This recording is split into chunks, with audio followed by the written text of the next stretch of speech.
İonya'nın ilk 12 şehrinin belki de en güzeli olan Efesos'ta tarihler erken Roma İmparatorluk çağını gösterdiğinde sanki yüzyıllar sonrasını öngörmüşçesine bir dizi yapı inşa edildi. Şüphesiz ki refahın zirvesinde, Efesos'un ise tam kalbinde bulunan bu yapı grubu kullanıcıları için nereden baksanız her türlü donanıma sahipti. Sırtını yamaca dayamış, kadim şehri geniş ve bir o kadar da muazzam bir manzarayla izliyordu. Şimdi ise biz onu hayranlıkla izliyoruz. Huzurlarınızda Efesos'un muhteşem yamaç evleri.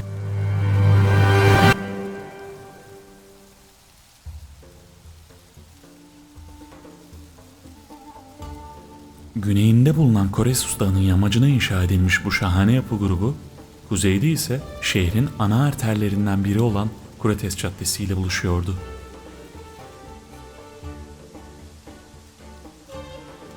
Batısında ve doğusunda onun gibi başka yapılar da bulunmaktaydı. Ancak bugüne dek en sağlam ulaşanlar Yamaç Ev 2 adı verilen yapı grubu oldu.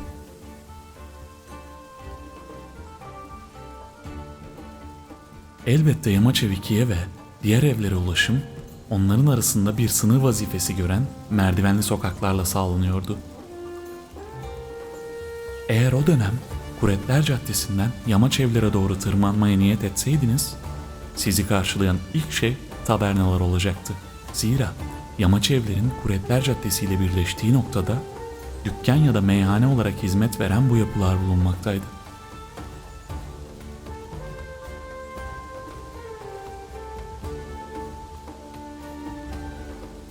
Kazı ekibince yapılan araştırmalara göre Yamaç Evlerin inşa tarihi milattan sonra 1. yüzyıl dolaylarında İmparator Tiberius dönemindedir. Yapıldığı tarihten itibaren milattan sonra 3. yüzyıl sonlarındaki depreme kadar da önemli oranda kullanım görmüştür. Tarihler 4 ve 7. yüzyıllar arasını gösterdiğinde, yani erken Doğu Roma döneminde bu bölgelere çeşitli zanaat dalları ile alakalı işliklerin inşa edildiği arkeolojik buluntular ışığında ortaya çıkmıştır.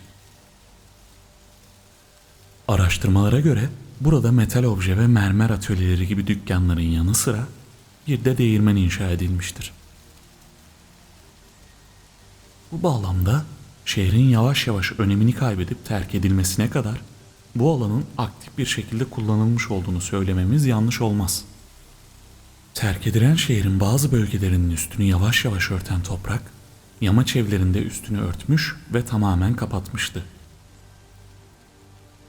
Öyle ki Nicholas Victor Artamonov'un 1940 yılında Mermer Cadde'den çektiği ve Yamaç Evlerin olduğu alanı tamamen gören bu fotoğrafta yapıya dair hiçbir şeyin görünmediğini rahatlıkla fark edebiliyoruz. Fotoğraftan 22 yıl sonrası, yani 1962 yılı ise Yamaç Evler için yeni bir milattı. Çünkü bu tarihte yeniden gün ışığıyla buluşacaktı. Yani aslında Artamonov, Roma mimarisinin müstesna örneklerinden biri olan ve 22 yıl sonra ortaya çıkacak bu mükemmel yapı grubunu belki de farkında olmaksızın üzerindeki toprak örtüsüyle fotoğraflamıştı.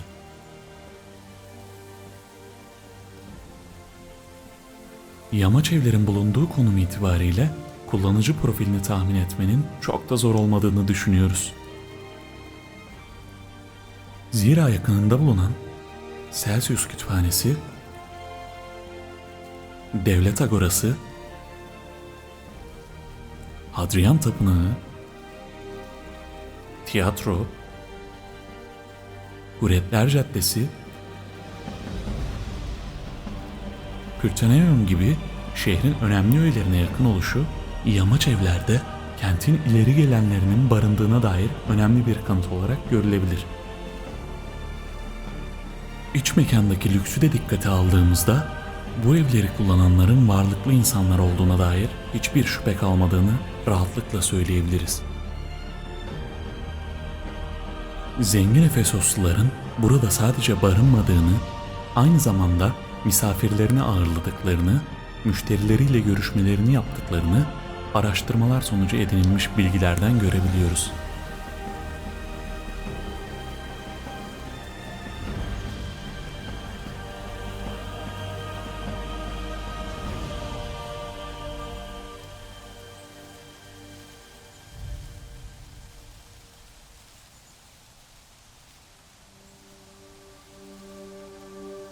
Yaklaşık 4000 metrekarelik alana yayıldığı saptanan yamaç evi ki, Korisos Dağı yamacında oluşturulan 3 adet terasın üzerine inşa edilmiştir.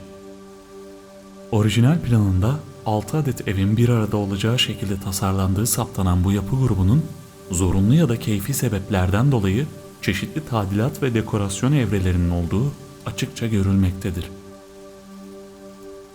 Böylelikle son ev sayısının 7 olduğunu güncel planları üzerinden okuyabiliyoruz. Evlerin içine ulaşım daha önce sözünü ettiğimiz merdivenli sokaklardan sağlanmaktaydı. Kuretler Caddesi'nden bu sokaklara sapan bir kişi basamakları adımladıktan sonra direkt olarak evlerin içine dahil olabiliyordu. Eğimli bir arazide düz bir teras oluşturularak yapılan bu evlerin elbette su ihtiyacı da vardı. Bu yüzden özellikle ev girişlerine ya da avlulara denk gelecek şekilde kuyular ve çeşmeler oluşturdular. Aynı zamanda latrinalar da bu alanlara yakın konumlandırılmıştı. Pis suların tahliyesi ise merdivenli sokağın altında bulunan kanalizasyon sistemiyle sağlanmaktaydı. Evden çıkan atık su kanallar aracılığıyla şehrin kanalizasyon sistemine dahil oluyordu. Ev birimlerinin tamamı aynı yüz ölçümüne sahip olmasa da belli başlı ortak özellikleri bulunmaktaydı. Her bir ev peristilli avlulara sahipti. Bu avlular adeta evin kalbi gibiydi. Buradan hem evin diğer bölümlerine dağılım sağlanabiliyor hem de konukların ağırlanması için tercih edilebiliyordu. Araştırmacıların saptamalarına göre bu avlular ev kültü için de önemli bir noktaydı. Bu bağlamda avlularda ev kültü için sunum işleri veya ritüel köşeleri de bulunuyordu. Diğer önemli bir ortak nokta çok kaliteli malzemelerin ve sanat eserlerinin tercih edilmesiydi.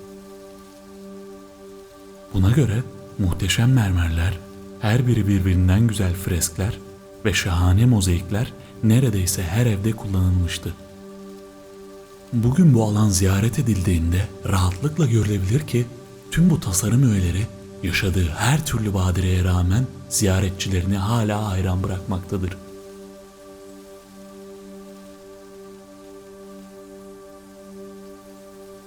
Evler genel olarak 2 katlı tasarlanmış olmasına rağmen daha çok kata sahip evler de görülebilmekteydi. Ana yaşam alanı olarak genellikle üst katlar tercih ediliyordu. Buradaki odalar kişisel odalar olabildiği gibi kiraya da verilebiliyordu. Mekanların önem düzeyine göre malzeme seçimleri de değişebiliyordu. Bu bağlamda daha az önemli bir odada ahşap zeminler tercih edilmişken evin önemli avlularında geometrik desenli ve genelde siyah beyaz tesserralardan oluşan mozaikler tercih edilmişti. Hülasa bugün olduğu gibi mekanın önem derecesi malzeme kalitesini artırırken önemsizliği ev sahibini daha ekonomik seçimlere yöneltiyordu.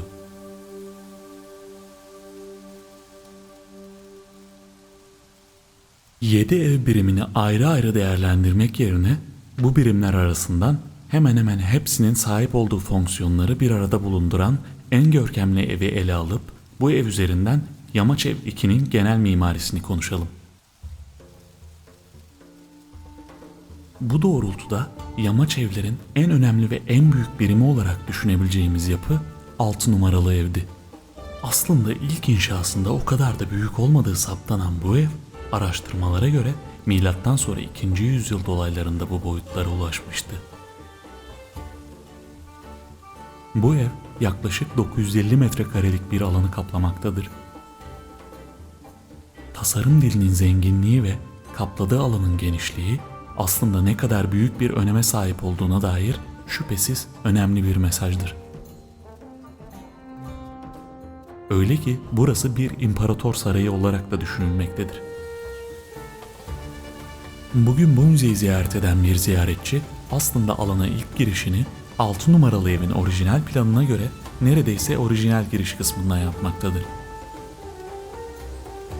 Buradan giriş yapıldıktan sonra sağ tarafta görülen peristilli avlu belki de 6 numaralı evin çok etkileyici bir mekanı olarak tanımlanabilir. Araştırmacıların tespitine göre bu avlunun güneyindeki korkuluk duvarının tepesinde bir Dionysos heykeli bulunmaktaydı. Bugün ise bu noktada sadece heykeli yerinde sabit tutan demir zıvanayı ve bir yazıtı görebilmekteyiz. Burada tespit edilen yazıt Tanrı Dionysos'a yakarış içerirken aynı zamanda evin sahibinin adı da bu Grekçe yazıtın içinde geçiyordu. Son yapı evresi milattan sonra 3. yüzyıl ortalarına tarihlenen bu evin sahibi Gaius Flavius Furius Aptus idi. Mimari bulgulara göre Gaius'un evinde içinde bir aedikula.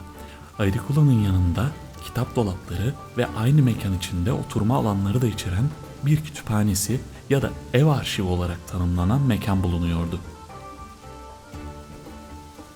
Bunun dışında milattan sonra 2. yüzyılda hamam, daha sonraki dönemde ise depo olarak kullanılan bölüm, bugün yamaç evlere giriş yaptığımızda geçtiğimiz ilk holdür.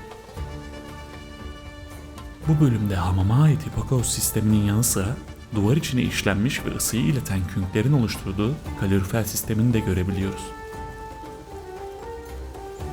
Biraz daha ilerlediğimizde 6 numaralı evin en görkemli alanlarından biri olan mermer salonu görebiliyoruz. Araştırma ekibinin 178 metrekare olarak saptadığı duvarları ve zemini mermer kaplı bu salon bir yemek odası ve misafir ağırlama alanı olarak düşünülmelidir. İncelemelere göre bu alan içerisinde Euboea adasından temin edilmiş Sippolino Verde, Frigya'daki Dokumenyon ocaklarından gelen Frigya Pavonlazettosu gibi mermerler bulunmaktaydı ki bunlar alanın en ilgi çeken mimari öğeleri olarak sayılabilirdi. Bunların bir kısmını bugün hala görebilmekteyiz. Evin peristilli avlusundan ulaşılan diğer mekanlardan biri de duvarları ve zemini mermerle kaplı latrinaydı. Bugün de kalıntısını görebileceğimiz merdivenin hemen paralelindeki odada bulunuyordu. Evin en dikkat çeken noktalarından biri olan apsisli holün hemen önünde kare plana sahip tam ortasında impluviumu bulunan bir avlu bulunuyordu. Kompluviumlardan akan yağmur suları bu havuzda toplanarak direne ediliyordu. Araştırmacıların tespitine göre milattan sonra 150 dolaylarında buraya tonoz yapılmak suretiyle üstünün tamamen kapatıldığını öğreniyoruz. Bu avlu bizi iki ilgi çekici mekana bağlamaktadır. Bunlardan ilki bugün devasa boyutlarıyla direkt olarak ilgi çeken apsisli salondur. Günümüzde boyutuyla ilgi gören bu salon, döneminde duvarlarındaki mermerler ve fresklerle görsel bir şölen sunmaktaydı. Kare avludan salona ulaşmayı sağlayan birkaç basamağın hemen yanında 2 adet heykel kaydesi bulunuyordu ki bunlardan birinde yine ev sahibi Gaius Flavius Furius Aptus'un adı okunabilmekte. Aynı yazıtlar aracılığıyla burada duran heykellerden ikisinde de Afrodite'nin tasvir edildiğini araştırma ekibinin bilgilerinden öğreniyoruz. Veriler ışığında apsisli holün milattan sonra 150 civarlarında ortasında temiz suyla beslenen bir havuz bulundurduğunu, milattan sonra 230 civarlarında ise bu havuzun iptal edilerek tabanın tamamen kalorifer sistemiyle döşendiği bilgisini alıyoruz. Kare avlunun kullanıcıya geçiş imkanı verdiği ikinci mekan ise batıdaki salondur. Burada yine genel ile uyumlu bir tasarım dili söz konusuydu. Belli bir yüksekliğe kadar mermerle kaplı duvarların üst kuşağını freskler kaplıyordu. Bugün buraya baktığımızda hala bir takım şahane freskler görebilmekteyiz. Alt fresk kuşağında geometrik şekillerin içine yerleştirilmiş tiyatro maskları görülürken üst kuşakta girlandlar arasında Eros'u görmekteyiz. Odayı sınırlayan duvarda da aynı üslubun devam ettiği açıkça görülmekte. Burada da tam ortasında bir aedikulo içerisinde resmedilmiş Victoria'yı görmekteyiz. Tüm bu tasvirlerin benzerlerinin Yamaçeviki kompleksindeki bütün evlere yayıldığını söylememiz yanlış olmaz. Belli ki atölyenin işinden memnun kalan tüm komşular aynı bugünkü gibi başarılı ustaları birbirlerine tavsiye etmişler. Ne yazık ki üst katları büyük oranda korunamayan evlerde üst katların dekorasyonunun alt katlarından geri kalmayacağını söylemek mümkün. Zira korunan bölümlerde de harika mermerler ve nefis duvar resimlerinden izler görebilmekteyiz. Aynı zamanda üst katın tabanı yani alt katın tavanı olan noktalardan verilen açıklıklarla da ışığı evin içine alırken çeşitli objelerin iletiminin yapılıyor olmasının amaçlandığını da büyük bir keyifle fark etmekteyiz. 6 numaralı ev üzerinden yaptığımız tüm bu anlatımı diğer evler için de düşünmek mümkün. Her bir evin kendine özgü şahane mekanlara sahip olduğu da aşikar. Buralarda çeşitli mitolojik ve gerçek karakterleri içeren şahane freskler, farklı diyarlardan gelmiş birbirinden güzel mermerler, adeta geometrik bir şov sunan mozaikler görmek gayet mümkün. Roma mimarisi üzerine saatlerce çıkarımlar yapılabilecek Yamaçeviki kompleksinin özetini 6 numaralı oturma birimi üzerinden yapmayı daha makul bulduk.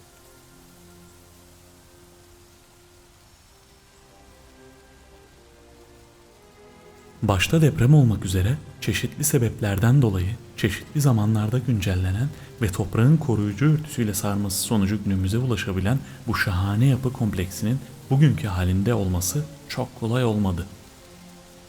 1962 yılındaki keşfinden sonra ziyaretçilerle buluşması için neredeyse 40 yıl kadar beklenmek durumunda kalındı. Zira böylesine şahane bir örneği güneş ya da yağmur gibi hava koşullarından koruyarak sonraki kuşaklara aktarmak elzemdi. Bu bağlamda UV dayanımlı bir çatı malzemesi çelik konstrüksiyondan oluşan bir sistemle entegre edildi. Bina için oluşturulan bu koruma kalkanı doğal havalandırma sağlanacak şekilde tasarlandı. Yamaçeviki rekonstrüksiyon yapılmaksızın olduğu gibi bırakılarak yapıyla uyumlu malzemelerle restore edilip 2006 yılı itibariyle ziyaretçilerine kavuştu. Burayı hem arkeolojik bir saha hem de bir restorasyon atölyesi olarak görmeliyiz. Zira kapalı bir alan olması sayesinde burada yılın bütün ayları çalışılabilmektedir. Bugün mümkün olduğu kadar bütün oturma birimlerini tecrübe edebilmemizi sağlayan rota ile alanı dolaşabilmekteyiz. Ancak bu rotanın mekanların gerçek rotası olmadığını eklemekte fayda görüyoruz. Zira daha önce de belirttiğimiz gibi oturma birimlerinin girişleri Yamaçeviki kompleksinin yanındaki merdivenli sokaklardan sağlanmaktaydı.